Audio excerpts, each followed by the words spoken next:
So today we will be learning about this beautiful tropical plant called Areca palm. So this is a common favorite of a lot of gardeners who prefer indoor plants. So you could see this in offices as well. So this is a very good plant that absorbs formaldehyde and benzene from the atmosphere. So please try this at home.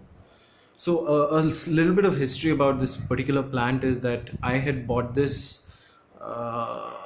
plant from a nursery, I think 3 years ago, and it was placed near a northeast facing window. But then what I did was I overwatered it. It was in standing water.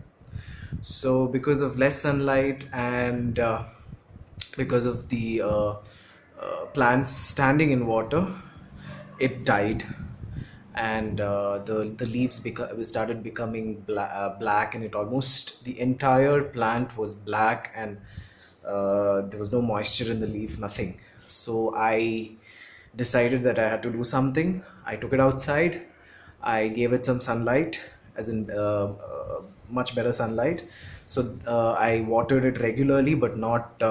I saw to it. I saw to it that the plant does not stand in water all the time. So I took good care of this particular plant, and this is how it is now. So it is easy to revive an areca palm if you think uh, your areca palm needs some good care. So this grows up to 35 feet, but then I generally don't like it when I see it all long and fuzzy, because it looks weird when it is really long. So I want to keep it in a pot which is only which is of this size, and I don't want it to grow any taller. Maybe another pot in another 2 3 years. This loves to be root bound, by the way, so it does not really like being transferred every now and then. So maybe in another 2 or 3 years I might buy another bigger pot and then place it, but I have no such ideas right now. And to learn how to propagate this plant is easy. So you see here, this is this is where the new growth will come. So it'll come out of this particular stalk. So it'll seem like it is coming under the soil. So it is actually coming as an offshoot. So you can once it comes out and it gives out little small leaves, you can just cut it off along with some roots, and then plant it plant it in another pot, and then you can see it grow. It can also be grown through seeds, but then seeds generally require 4 to 5 months to germinate.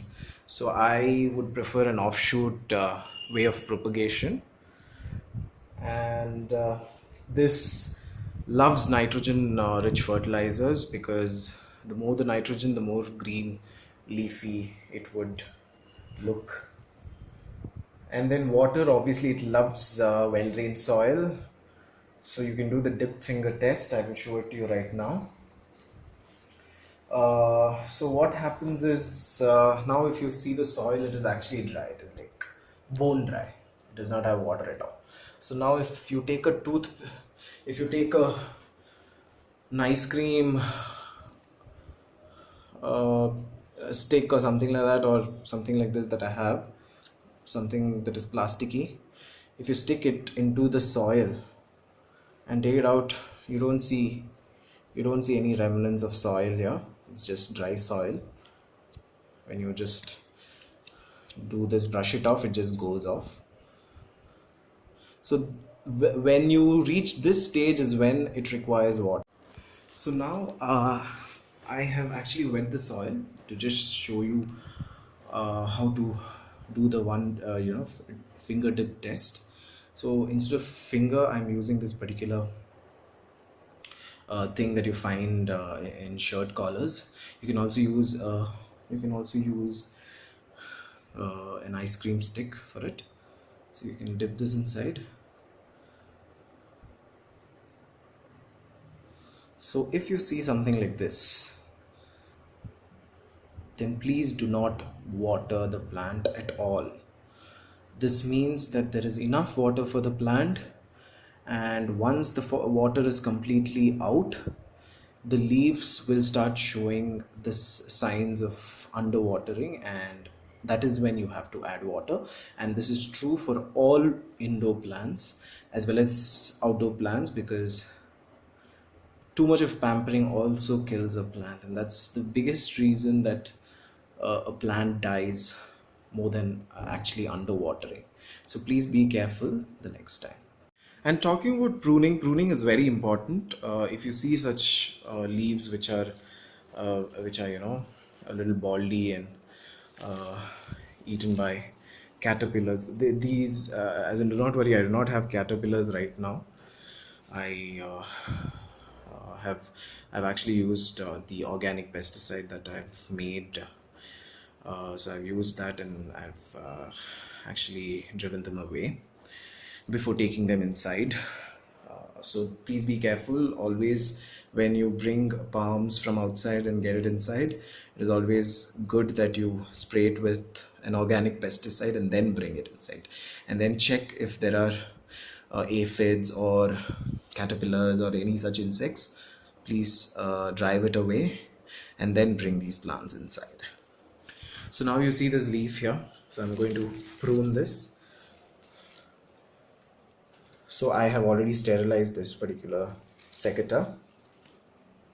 Go till the bottom and then give it a nice haircut. So now that is taken care of. So now it is just left.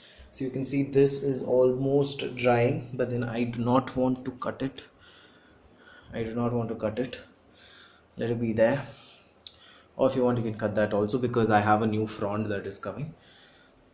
So you see this is a new frond. So I can cut it off.